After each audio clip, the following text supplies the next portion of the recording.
one of the things that we do at Stonehouse is we always try to have, a primary advisor and backup advisor. One, to make sure that, clients always have someone that they can get a hold of during vacation, or, somebody being in a meeting, wanting to make sure that people have that contact. But it also comes in huge as, you get into more complex kind of planning to be able to bounce off ideas.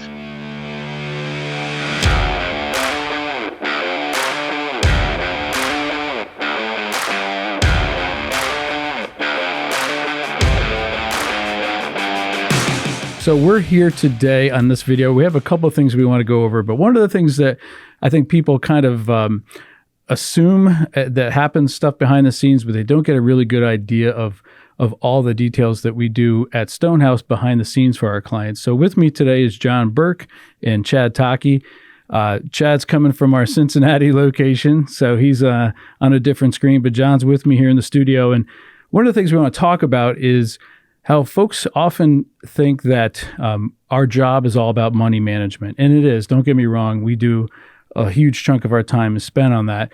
But there's a lot of things that happen behind the scenes, really on the planning side, that I want to kind of dive into today. But the reason I have both these guys with me today, which is kind of hard to do because they're real hardworking guys, but we're going to talk about maybe the investment side first. And maybe, John, I'll ask you to lead that, and then have Chad come in with how we actually apply not just the investment management, but also the planning side. So Why don't you talk about our investment committee, what it's all about, what we do on a day-to-day, week-to-week basis? Yeah. So, if you think about, like Bob said, we do a lot of work behind the scenes and specifically around the investment side. So we do a Wednesday meeting where we are pulling together our whole team. So that way they have an idea in terms of what are our investments performance? What do they do versus what we had intended to do?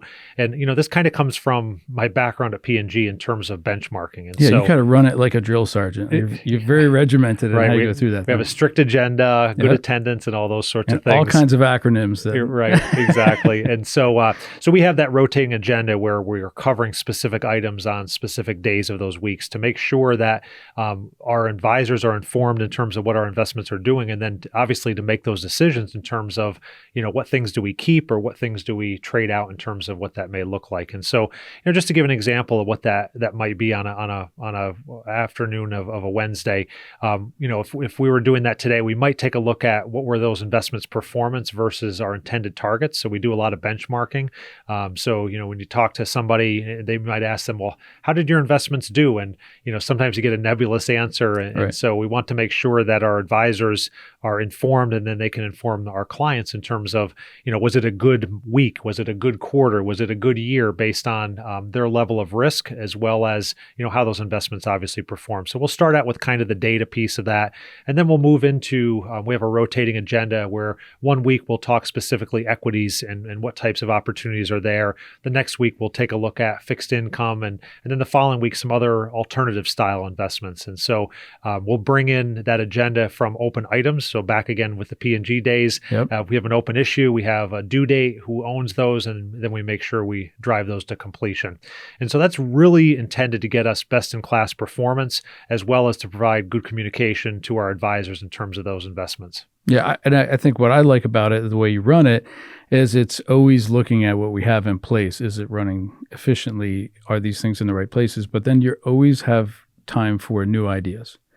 And some things because we get a lot of that feedback from clients, right? And everything out there, CNBC is not the only place, but it's a big place where people get these, this is a trendy thing. Should we be looking at this? And so there's a lot of vetting that goes on. Yeah, I think that's I should have really brought that up. So I'm glad that you mentioned that. That's what I'm here for. I play backup really well. I think if you're not looking to improve, obviously, then you're going to be falling behind. And so, the way that we invest today looks very different than 5 years ago, 10 years ago.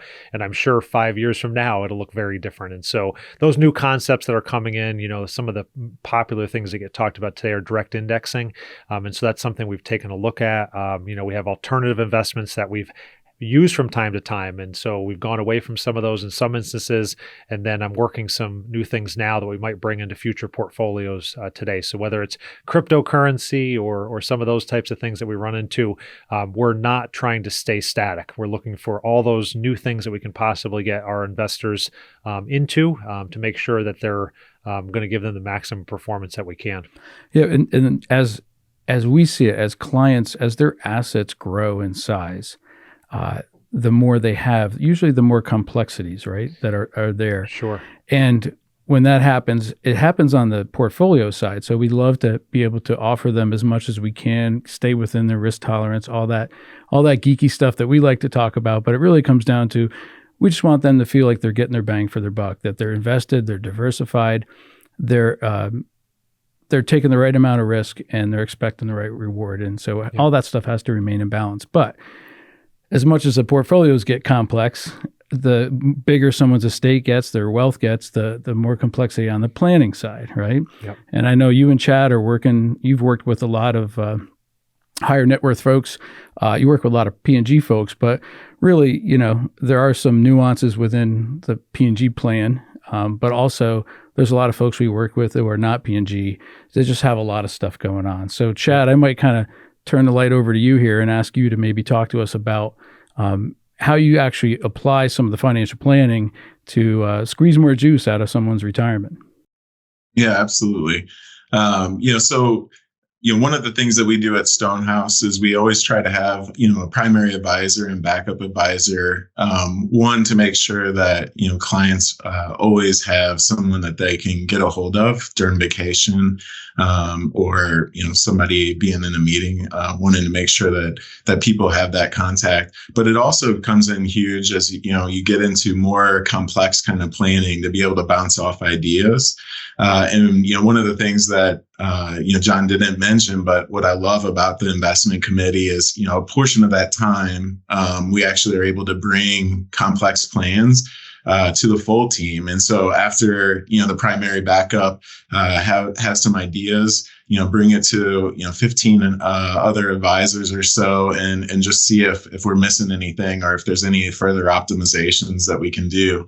And so recently I personally did that during the investment committee and brought it forward where, we were able to take a plan and get somebody $650,000 for this year, and they're only paying a total tax rate of 11% or so.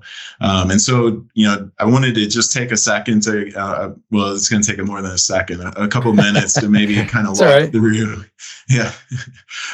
to walk through kind of all the maneuvers that we did. But, as a little bit of background, this person retired from P&G recently. We were able to do the Frank Duke method that basically brought over $1 million into his taxable account, all of zero cost basis P&G shares, which is rather unique, but amazing that P&G gave this person that opportunity. And so then from a fiduciary standpoint, from an advisor standpoint, obviously that $1 million plus of P&G shares was over 25% of his total net worth, which is not a ideal place to be.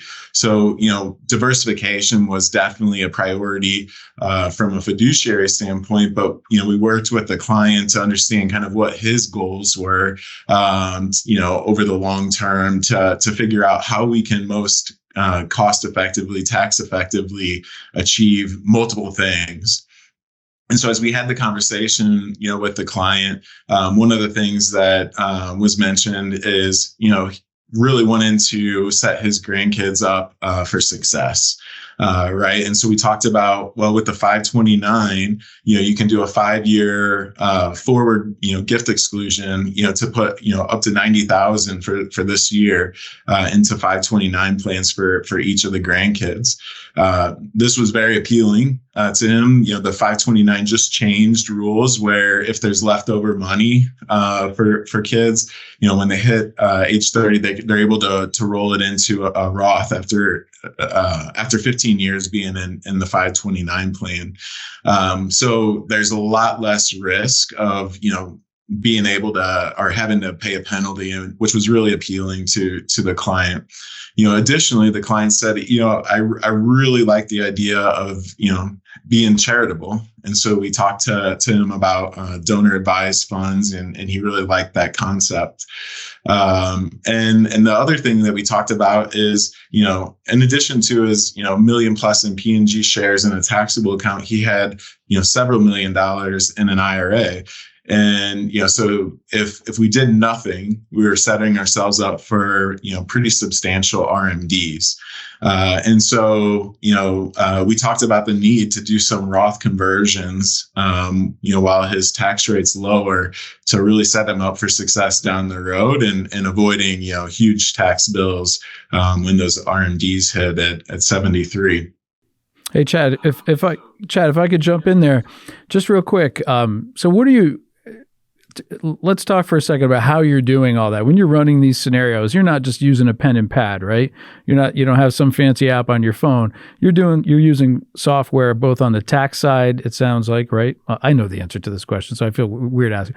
But so viewers can understand, you're using tax planning and financial planning software, right?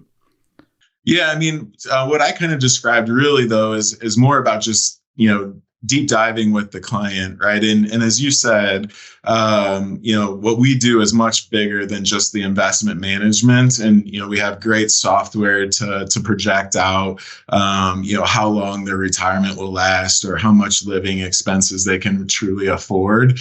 But especially, I just got my CFP, and, a huge part of the financial planning is much more than that investment. It's really understanding all the aspects, all the goals that clients have. And that's a data collection and the conversations that usually take multiple conversations to really extract all of the desires of clients out and getting that on the table. Because then once we really understand, the objectives of the clients, what we know is best from a diversification standpoint, then we can start really tapping into the retirement planning and tax planning software that we have to fully optimize. Because you're exactly right. Once we had kind of those objectives and goals, if you will, clear from the client, then it starts playing around both with the retirement planning to make sure that anything we do doesn't, put in jeopardy his long-term retirement goals. And then working with the tax software to make sure that, we're really taking full advantage of all the tax laws, but not tripping them into, higher tax brackets than really what we need to. Yeah. Yeah. So the beauty on this was this was one of the more fun plans I've had an opportunity to work with. And so, it's not every day where you come across something like this is really different. Yeah. And so the thing to mention that Chad brought up is we kind of tag team back and forth. So Chad and I had an opportunity to work together with this client. And so I don't think we would have ended up in the same place had we not been together on the plan, sure, which is that collaboration piece. And so we as he had mentioned, we talked that on our investment committee and financial planning meeting, and we were able to pull out those ideas, get some other perspectives from other advisors, and that comes again back to what we did with P&G in terms of benchmarking. And so instead of every advisor learning something for the first time themselves, right, how do you bring those best in class ideas together to get there faster? And so it was just a really fun place to kind of land, and the client was very appreciative. And as Chad said, it's not every day you can have $650,000 worth of reportable income and pay about a 10% tax rate. And so that's pleased about that. And then to build on that, one last thing, and I'll give the mic back to you or Chad after, is a part of that then is what happens next year.